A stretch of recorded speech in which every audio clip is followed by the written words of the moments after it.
Selamat sore untuk kita semua. Baik, perkenalkan nama saya Maria Revalina Abana, NPM 31220046. Di sini saya akan membahas tentang teori pemerolehan bahasa kedua berdasarkan universal grammar dan perbedaan dengan monitor teori. Pembahasan yang pertama, teori universal grammar. Tata bahasa universal atau UG dalam linguistik modern adalah teori komponen biologis bawaan dari kemampuan bahasa yang biasa dikaitkan dengan Noam Chomsky. Postulat dasar UG adalah bahwa terdapat kendala bawaan tata bahasa suatu bahasa manusia yang mungkin ketika stimulasi linguistik diterima dalam pemerolehan bahasa. Dalam tata bahasa genetik, ada berbagai teori tentang apa yang terjadi dari tata bahasa universal. Salah satu hipotesis penting yang diajukan oleh Hagit Brorel menyatakan bahwa operasi sintaksis fundamental bersifat universal dan bawaan semua variasi muncul dari spesifik fitur yang berbeda dalam leksikon. Di sisi lain, hipotesis kuat yang diadopsi dalam beberapa varian teori optimal menyatakan bahwa manusia dilahirkan dengan serangkaian kendala universal dan semua variasi muncul dari perbedaan dan bagaimana kendala yang diperingat. Yang kedua, teori monitor teori. Hipotesis ini menjelaskan hubungan antara sistem dan Leibniz sistem tersebut. Sistem itu akan bertindak sebagai pengambilan inisiatif dalam performasi, sedangkan pengetahuan dapat di Leibniz sistem berperan sebagai penyunting dan pengoreksi apabila ada kesalahan dalam struktur.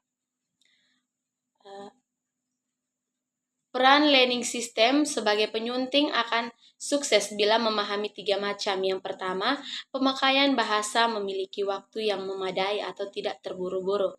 Yang kedua, pemakaian bahasa memusatkan perhatiannya pada language struktur yang diperlukan. Dan yang ketiga, pemakaian bahasa mengetahui struktur yang diperlukan pada saat ia berinteraksi.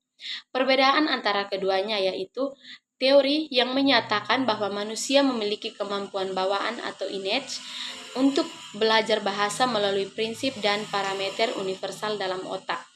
Teori pemerolehan bahasa kedua yang menyatakan bahwa pemerolehan bahasa terjadi melalui pemahaman input, sedangkan aturan tata bahasa hanya berfungsi sebagai monitor atau pengawas untuk menyunting produksi bahasa.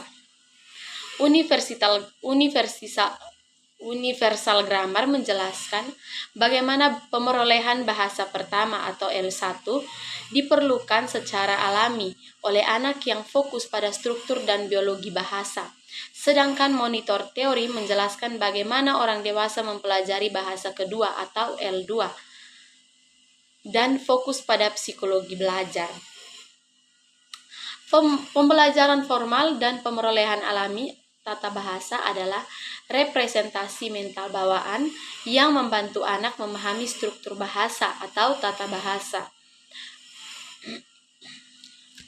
Yang terakhir, kesimpulan dari perbedaan kedua materi tersebut yaitu pemerolehan bahasa kedua dan pemerolehan bahasa pertama terjadi terutama melalui input yang dapat, bukan melalui pembelajaran aturan bahasa secara sadar. Tata formal hanyalah monitor yang digunakan untuk menyunting bahasa yang sudah diperoleh. Bukan sebagai alat untuk menghasilkan bahasa, faktor efektif seperti motivasi, rasa percaya diri, dan kecemasan sangat berpengaruh dalam keberhasilan pemerolehan bahasa. Teori ini melihat bahwa bahasa sebagai hasil dan interaksi pengamatan, pemahaman, dan kondisi emosional. Fokus pada pembelajaran L2 atau pemerolehan bahasa kedua terutama remaja dan orang dewasa. Sekian dari materi yang saya jelaskan tentang perbedaan antara pemerolehan bahasa kedua berdasarkan universal grammar dan perbedaan dengan monitor teori. Sekian dan terima kasih.